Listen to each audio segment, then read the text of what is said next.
Salut à tous, c'est Camille. Bienvenue sur ma chaîne dédiée à l'économie domestique, au nettoyage et à la propreté de la maison. Restez avec moi pour des conseils pratiques et efficaces. Donc, au sujet de la vidéo. Auteur Anna Mirailova en lecture 4 minutes. Publié le 29.05. 2022. Les lithops se sont tellement adaptés aux conditions de vie dans les déserts de pierre d'Afrique du Sud, qu'ils sont devenus eux-mêmes plus semblables non pas à des plantes, mais à des pierres. Ces plantes exotiques sont totalement dépourvues de tiges, et les feuilles à moitié développées ressemblent à deux pavés voisins. À l'intérieur de la pulpe se trouve une réserve d'eau en cas de sécheresse. Elles sont de formes et de couleurs variées, s'adaptant au paysage local dans lequel elles poussent. À la fin du mois d'août, les pierres vivantes émettent un pédoncule avec une fleur jaune et deviennent semblables à la plante. Espèce de lithops.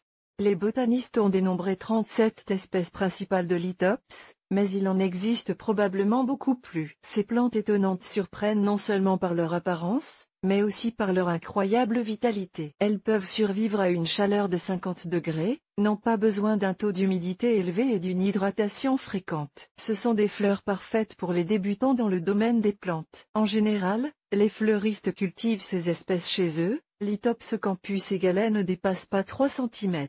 Leur base est gris-or et leur sommet brun, surmonté d'interstices translucides. D'une fente profonde entre deux plaques de feuilles, perce un pédoncule sur lequel se forme une fleur jaune d'environ 4 cm de diamètre. Elle est capable de répandre un parfum agréable dans la pièce. Lithops de Bromfield. Cette espèce se reconnaît à ses sommets plats ornés de marbrures. Cette magnificence est réalisée dans des couleurs rouge-orange. Ce lithops fleurit avec de petites fleurs jaune-orange. Elles sont parfois de couleur blanche. Lithops de Compton se représentant des pierres vivantes à de grandes fleurs avec un centre blanc et des bords jaunes vifs. Le lithops apprécie la couleur en été et se repose en hiver pour reprendre des forces avant de fleurir à nouveau. Lithops Dorothée. Un nain dans le monde des lithops. Les feuilles de cette espèce ne dépassent pas 1 cm.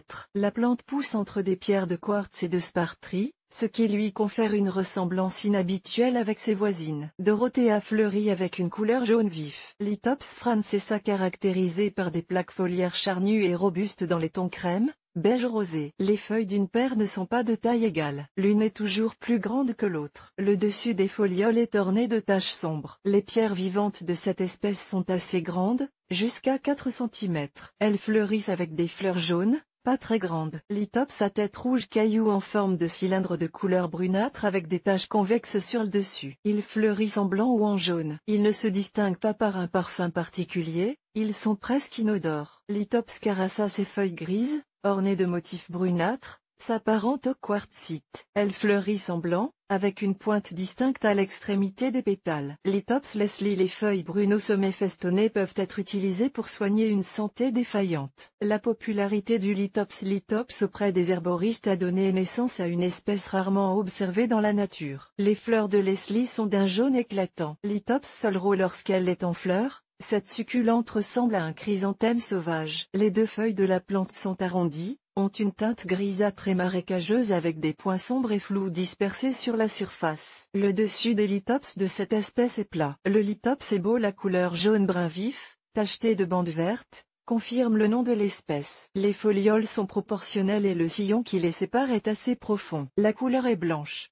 Pendant la floraison, la plante embaume la pièce d'un parfum agréable. Lithops divisé. Cette pierre vivante se distingue à peine d'un sabot d'animal. Elle possède des plaques de feuilles gris verdâtres avec des mouchetures. Lorsque les bourgeons s'épanouissent, les pétales d'un jaune éclatant ravissent les floriculteurs. Lithops faussement tronqué. Cette espèce de succulente se distingue de ses congénères par des feuilles de forme sphérique. Elles peuvent être grises, rose clair, brunes. Elles sont généralement ornées d'un motif de la même couleur, mais d'un ton plus vif. Le sillon entre deux feuilles est à peine perceptible. Les fleurs sont jaune d'or. Lithops vert olive.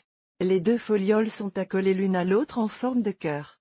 Leur sommet est plat. La couleur est olive avec des mouchetures de ton gris. Des points blancs ou d'autres nuances de gris peuvent être observées sur le dessus. Le moment venu, la succulente surprend par sa coloration jaune clair. Lithops optica. Au-dessus de 2 cm, les feuilles ne poussent pas. L'espèce se caractérise par des plaques foliaires d'un violet vif, plus pâle à l'intérieur. La succulente fleurit en projetant des pétales blancs. Lithops marbre. L'espèce se caractérise par le caractère terne des feuilles. Elles peuvent être de couleur blanc-gris ou gris-vert, ornées de bandes de couleur plus foncée. Les bourgeons ressemblent à une marguerite avec un cœur jaune et des pétales blancs. Il serait possible d'énumérer encore plus d'espèces de lithops. Mais toutes les variétés de plantes grasses existant dans la nature ne peuvent pas être cultivées à la maison. Ne manquez pas de vous procurer de telles plantes exotiques. Les invités seront surpris par les pierres vivantes placées dans un vase, qui plus est, fleuries.